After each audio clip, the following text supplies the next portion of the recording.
Coming up on Cronkite NewsWatch. Before your teen gets behind the wheel, a new bill may lead to more restrictions on the road.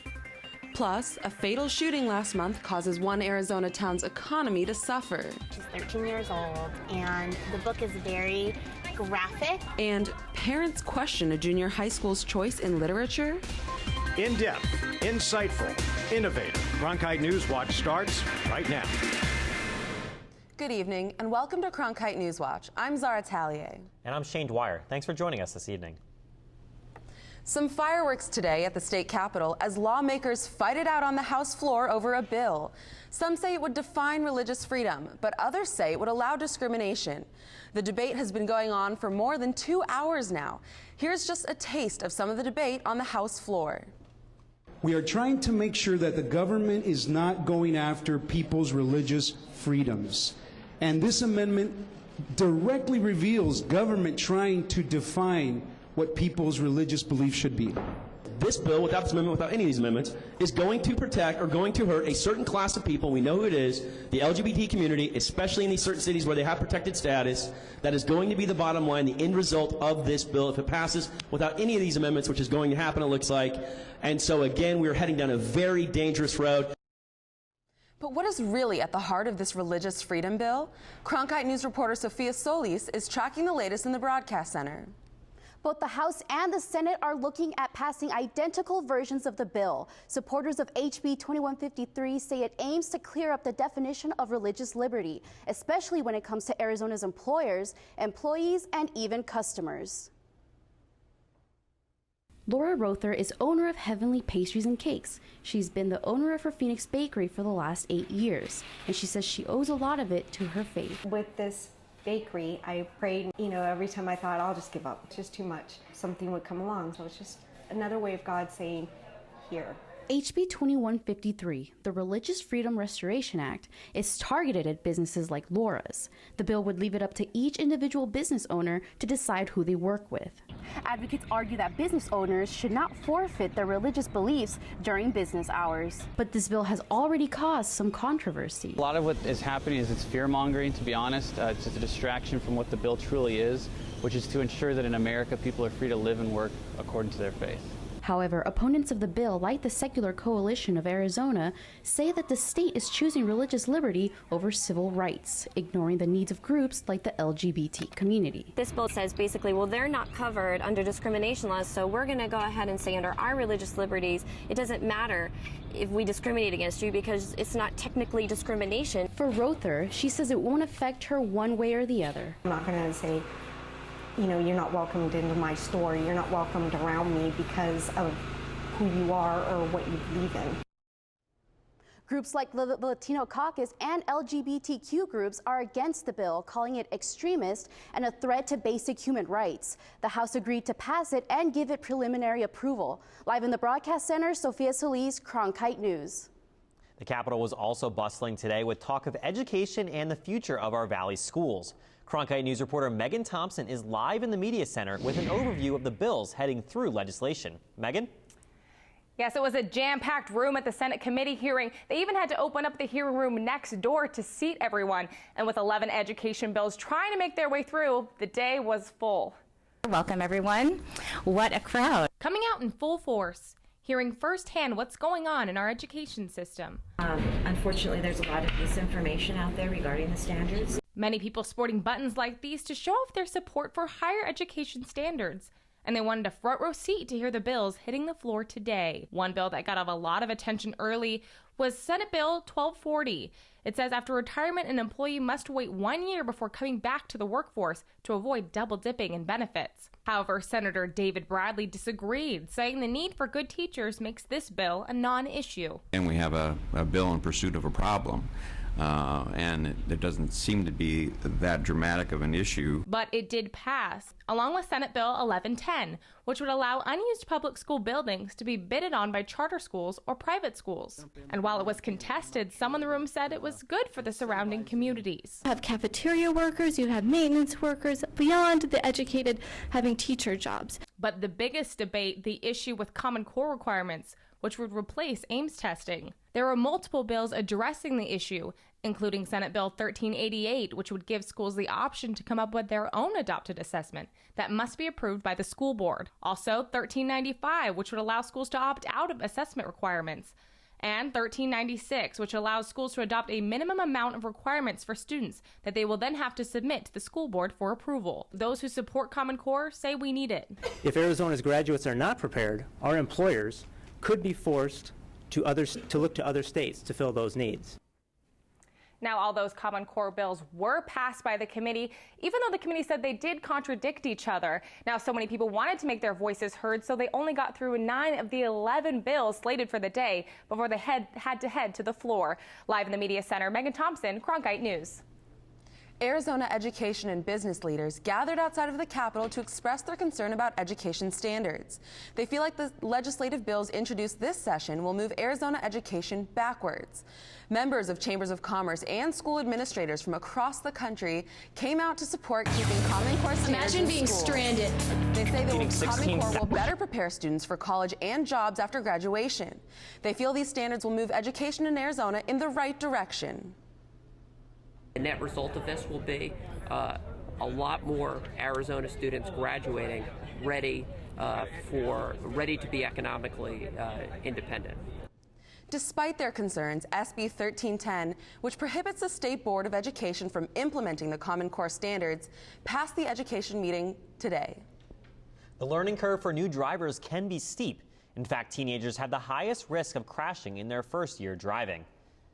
Tara Molina was at the Capitol today and joins us live from downtown Phoenix to talk about a bill that should make Arizona's roads a little bit safer for everyone. Tara? Bill 2359 punishes new drivers who use their cell phone within the first 6 months of getting their license.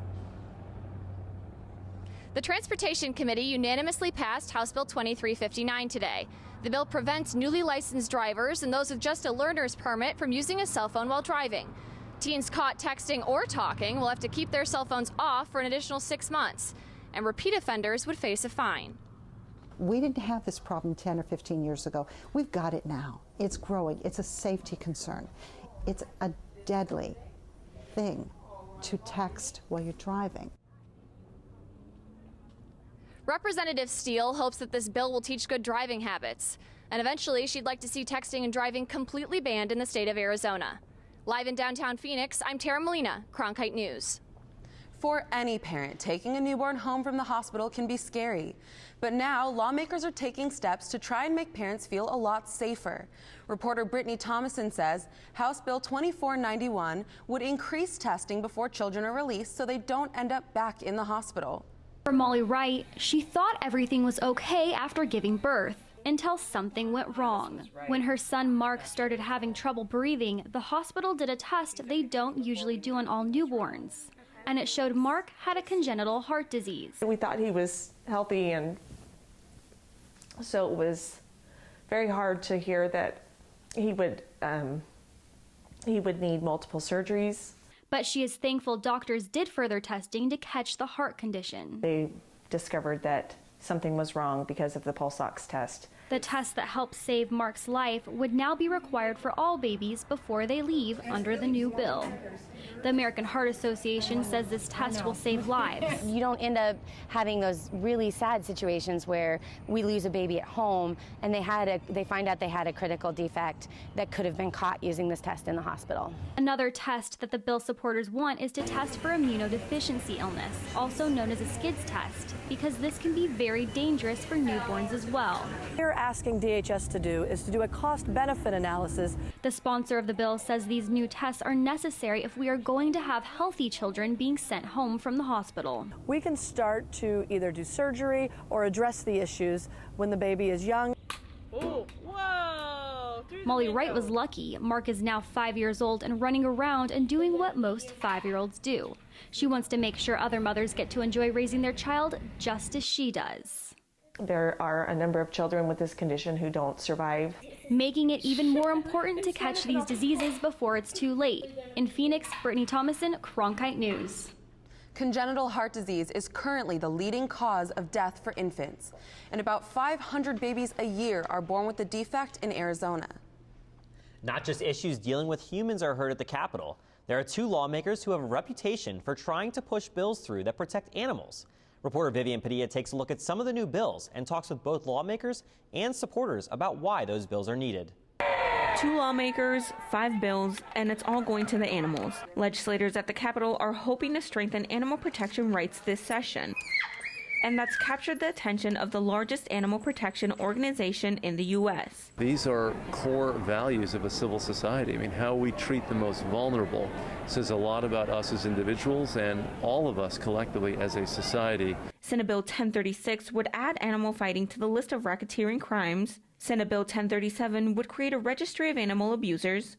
House Bill 2020 would ban live animals given out as carnival prizes. House Bill 2022 would ban those convicted of animal cruelty from owning animals. And House Bill 2242 would extend the definition of a commercial dog breeder. But this isn't just an animal issue, it's about humans. There's a lot of studies that exist that I've become increasingly aware of, which link animal cruelty to later human violence. Some supporters of the bill say they are pushing so hard to get them passed because history has shown in some cases that aggression against animals can eventually lead to aggression against people.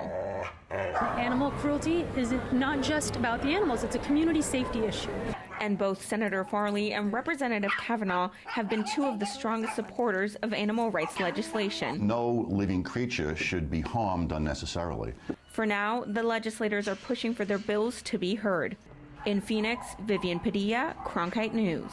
So far, only one of those bills has made it from the House to the Senate, and that's the bill that would define what a commercial breeder is. The other 4 bills have not received a third hearing in either the House or the Senate. Coming up on NewsWatch. No, this isn't a ghost town. A fatal shooting has a small border town facing an economic pinch. Protecting children's innocence. What's taking one book off the shelves of a local middle school? Imagine being stranded. Getting 16,000 points for the TV banks to computers. Cronkite NewsWatch starts right now.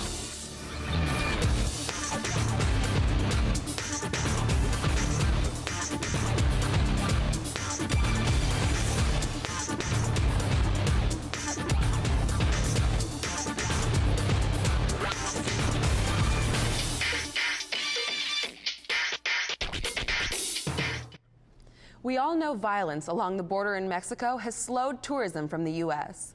But as Amanda Ames explains, Arizona border towns are suffering too. One look around Douglas, Arizona on a recent Saturday, and you'd have thought it was a ghost town. That pretty much just shut down both communities. Businesses on Saturday pretty much closed on about 3 o'clock. At first glance, this seems like your typical small town. But just a stone's throw away, something separates it from the rest. Douglas's economy is feeling the pinch, while Agua Prieta, Mexico lives up to its name as the waters continue to darken. A little over 2 weeks ago, just beyond this fence, violence broke out as the business of illegal narcotics turned deadly. This small Arizona border town saw a huge downturn in business after last month's fatal shooting in Agua Prieta. The U.S. temporarily shut the port of entry. Meanwhile, local leaders encouraged a voluntary sunset curfew, causing the hundreds of consumers passing through the port of entry to suddenly stop. So it's been a big impact, a 50 to 60% drop in business.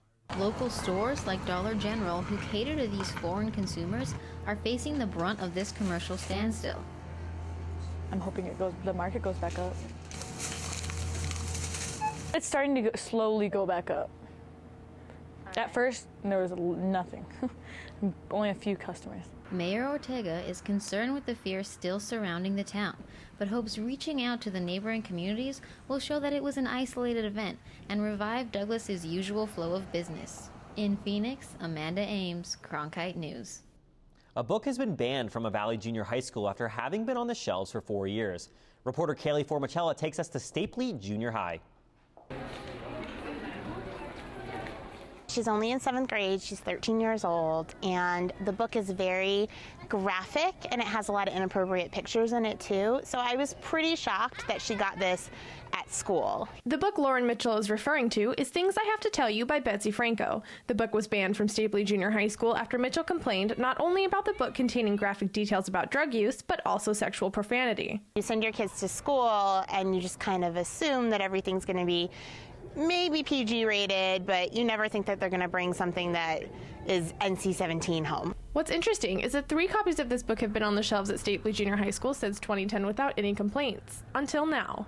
We spoke with the author Betsy Franco by phone, and she says the book was originally intended for high school students, but that she has gotten positive feedback from all kinds of communities. I have found that some middle school students have gotten a lot out of the book. Hardly any of us can tell who's going to benefit from a book like this, but I would hate to see it banned from all middle school students. Principal of Stapley Junior High, Ken Erickson, says he knew the book was at the school and that it isn't really being banned, just moved. This was not a banning of a book. This was finding the appropriate place and audience for a book. Mitchell says it's important to read into your children's lives to be able to decide what's best for them. We've got this one chance in life to protect our children's hearts, and this is the only time in their lives where we get such a say-so about what material is appropriate and what material isn't. An obligation she has taken note of. Reporting from Mesa, Kaylee Formicella, Cronkite News. Mountain View High School has been offered the book to put on its shelves, but the school has not made a decision yet on accepting it. Coming up on NewsWatch. They slither through your worst nightmares, and they're coming out early. But are snakes just misunderstood creatures? While warmer temperatures bring out snakes in Arizona, it means flooding for the Midwest as snow thaws out. I'll tell you more in your weather next. NewsWatch is one of the really big things I will always remember for the rest of my life. You're lugging around all of your equipment, you are doing all of the work, and that's what makes it so fulfilling to me. Being an anchor, I think it's a privilege. I enjoy every moment of it. Seeing your show on air, it is one of the most surreal feelings ever.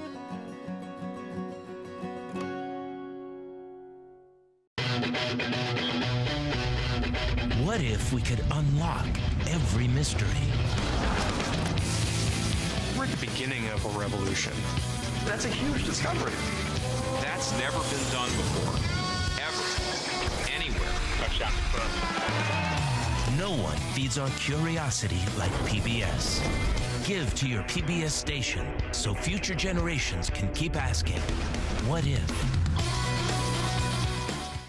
I am a chef. I cook for a living. And I think of PBS as a window to the world. That kind of place where you feel you are part of the story. I want to be part of every possible world that's out there. That's when things become really amazing. And when you are able to see stories that make you wonder, makes you think, that's what really makes PBS so meaningful. And that's the kind of TV we need to be supporting today. We love the warm weather here in Phoenix, but guess what? So do the snakes. Nathan Delatorre tells us what to do in case you find one in your home. You might be scared of them, but snakes are not as dangerous as you think. They're really misunderstood. I mean, they can be really beautiful things, and people don't see them. People are scared of snakes a lot of times. Daniel Marchand is the curator of the Phoenix Herpetological Society and says that our homes can be an oasis in the desert for snakes. If you have a pool or some kind of a pond in your backyard, the rodents are coming in to get a drink. The snake knows that the rodents are coming in, so he now comes in and he waits for that rodent to come in and get a drink. Brian Hughes gets a lot of calls this time of year as the temperature starts to warm up. Calls are starting to increase. I've seen some in the wild, and that's right on schedule with what should be happening. According to the Arizona Game and Fish Department, Arizona is the home of 52 different species of snakes. This guy right here is a gopher snake, and his name is Kong. While Kong isn't poisonous, he can still bite. If you find one like him near your home, don't try to remove it yourself. They say that 7 out of 10 people trying to remove a rattlesnake from their yard oftentimes underestimate the snake's abilities. And if you're on a hike and hear that infamous rattle, it's a warning. You're too close. I'm not comfortable with you being that close to me. I'm rattling to tell you that I'm here. Please back off. In Scottsdale, Nathan Delatorre, Cronkite News. The experts we talk to tell us if you are bitten by a snake, skip out on all the bizarre methods that you may have heard, such as making a tourniquet or sucking out the venom. Instead, relax, call 911, and get yourself to the hospital. After being hit hard this winter by the snow, Illinois residents are now worried about flooding as temperatures rise. With rain and the thaw, city workers are gathering sandbags and moving them into the prime flood zones. Crews are also clearing snow and ice from the city's storm drains. Now for a look at our satellite radar. As you can see right here, Illinois and Wisconsin are still being hit with heavy rain and thunderstorms, and you can also see some Midwest states are still being hit with snow and a little bit of rain, but that's not it. Some Midwest and Southeast states have been put on severe tornado watch. But lucky for us here in Arizona, we don't have to worry about any of that as we are currently at 75 degrees with partly cloudy skies. As we head into tonight, though, temperatures will drop as it will be a low of 13 in Grand Canyon, 21 in Flagstaff, and 29 in Show Low. Heading into tomorrow, though, going to continue to be a chilly day with a high of 56 in Grand Canyon, but as we head down south, high of 83 in Yuma and a high of 81 in Tucson. Temperatures looking pretty solid as we head into the next 5 days with a high of 80 and partly cloudy skies on Friday. Moving into the weekend, high of 82 on both Saturday and Sunday with lows in the mid-50s. Warming up as we head into the week with temperatures in the mid-80s. That's it for your Cronkite weather. I'm Taylor Bryant. Coming up on NewsWatch. The women's hockey team was trying to change history today when they faced off against the Canadians. And we'll explain how one local baseball player just doesn't want to leave the state, and he's ready to do whatever it takes to stay home. A tradition of excellence, integrity, and innovation. The second I came in, I fell in love with the program. The Cronkite School propels students into the new era of journalism. Students are learning. Digital, entrepreneurial, and collaborative labs encourage students to shape the future of the industry, and the industry is watching. We have come here to meet with students at the Walter Cronkite School of Journalism. The Cronkite School, the journalism school for the digital age.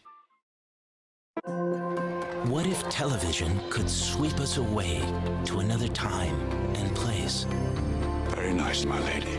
And could take us from the Gilded Age to the Great War. From the heat of the chase to the heart of a queen. No one tells stories like PBS. Give to your PBS station and help bring stories like these to life. What if television could remember the heroes we honored, the music we danced to, the dreams we chased? The hope still lives and the dream shall never die. No one tells our nation's story like PBS. Give to your PBS station and help bring America's story to life.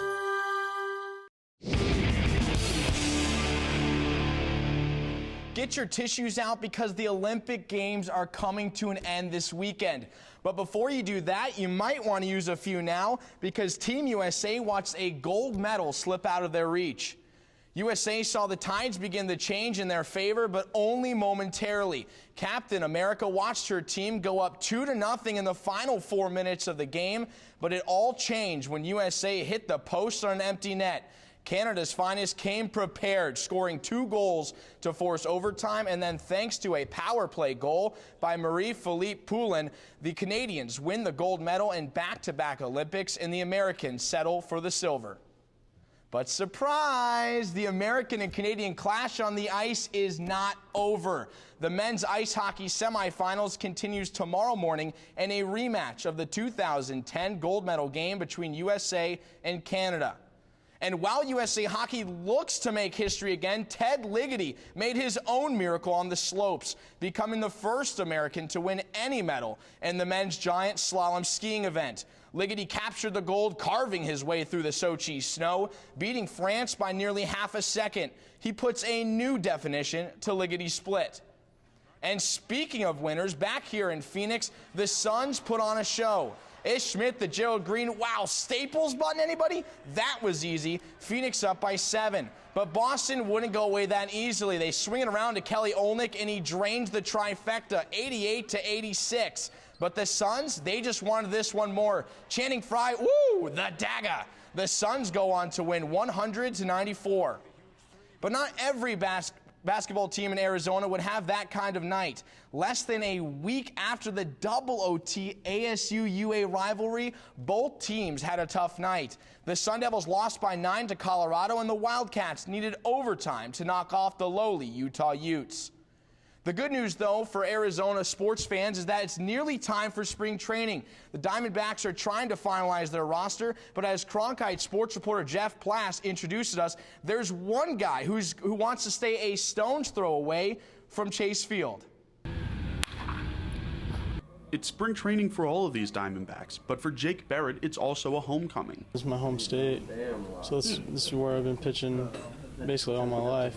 This is Jake's first time on the mound in the Cactus League, and he didn't get here on skill alone. He has that, that bulldog mentality, go get him. If I'm not going to get beat by not my best stuff. Once you get that adrenaline rush, you're just constantly giving all you got. That go big mentality has caused Jake to bounce around the field throughout his career. At Desert Ridge High School, Jake was a power hitter, and at ASU, he was a starting pitcher. But the Diamondbacks believe he's best suited to be a closer. He was pretty dominant from what I saw. There's nobody else that I saw in the league that I would rather have out there in the ninth inning than Jake.